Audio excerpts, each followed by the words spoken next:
Hi வணக்கம். நான் இன்றைக்கி பேசுகிற ஒரு டாபிக் பேர் இதை பற்றி பேசப்படுறேன்னு பார்க்குறீங்க. என்னடா சந்தனம் கும்பலம் வச்சுக்கன்னு பார்க்குறியா? ஏன்னா இப்போலாம் நம்ம கருத்துக்களை சொல்கிறப்போ எல்லாருமே இவன் வந்து ஒரு இந்த மதத்துக்காரன் அந்த மதத்துக்காரன்னு சொல்லி நம்ம தாடியை வச்சு நம்ம மதத்தையும் நம்ம ஜாதி சில முட்டா பசங்க வந்து நம்மளை ஒரு மதத்தோட இயக்கத்தையும் தீவிரவாத இயக்கத்தோடையும் சம்மந்தப்படுத்தி பேசுகிறாங்க. அது பிடிக்கல, அதுதான் நான் பேச வந்தேன். சரி, நான் விஷயத்துக்கு வரேன். நான் இன்றைக்கி எதை பற்றி பேச போகிறேன்னு பார்க்குறீங்க. நம்ம இந்தியாவில் தயாரிக்கப்பட்ட ஒரு மிகப்பெரிய ஒரு இது தேஜஸ்வின்னு சொல்லிக்கிட்டே என்கிற விமானம் துபாயில் நடந்த ஒரு இராணுவ கண்காட்சியில் வெடித்து சததை நம்ம எல்லோரும் பார்த்தோம். அதுக்கு முன்னாடி மரணம் அடைஞ்சான் செய்தி வந்திருக்கு. அதுக்கு நம்ம சேனல் மூலமாக ஆழ்ந்த இரங்கலை நம்ம தெரிவித்துக் கொள்கிறோம்.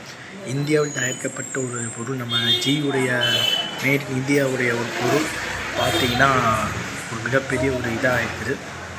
வெடித்து சதறி இந்திய மானத்தையே வாங்கியிருக்குன்னு சொல்லலாம். ஸோ இது வந்து ட்ரோல் பண்ணுறதுக்காக நான் சொல்லலை. இது வந்து நடந்தது ஒரு துரதிர்ஷ்டமான நிகழ்ச்சி தான். ஆனால் இதை வச்சு நம்ம பாகிஸ்தான் பந்தாடிடுவோம் கந்தாடிடுவோம்னு சொல்லிக்கிட்டு இருக்கிறோம். ஸோ நம்ம பாகிஸ்தான் எப்போவுமே நம்ம எதிரி தான். ஸோ போர்னு வந்தால் இது மாதிரியான விமானத்தை வச்சா என்ன ஆகும்? ஸோ அதனால் இனி வரக்கூடிய காலங்களில் தேஜஸ்வி போன்ற விமானங்கள் கிட்டத்தட்ட 640 கோடி தயாரிப்பு உருவான இந்த விமானம் இப்படி வந்தது ஒரு மிகப்பெரிய ஒரு சங்கடத்துக்கான விஷயம்.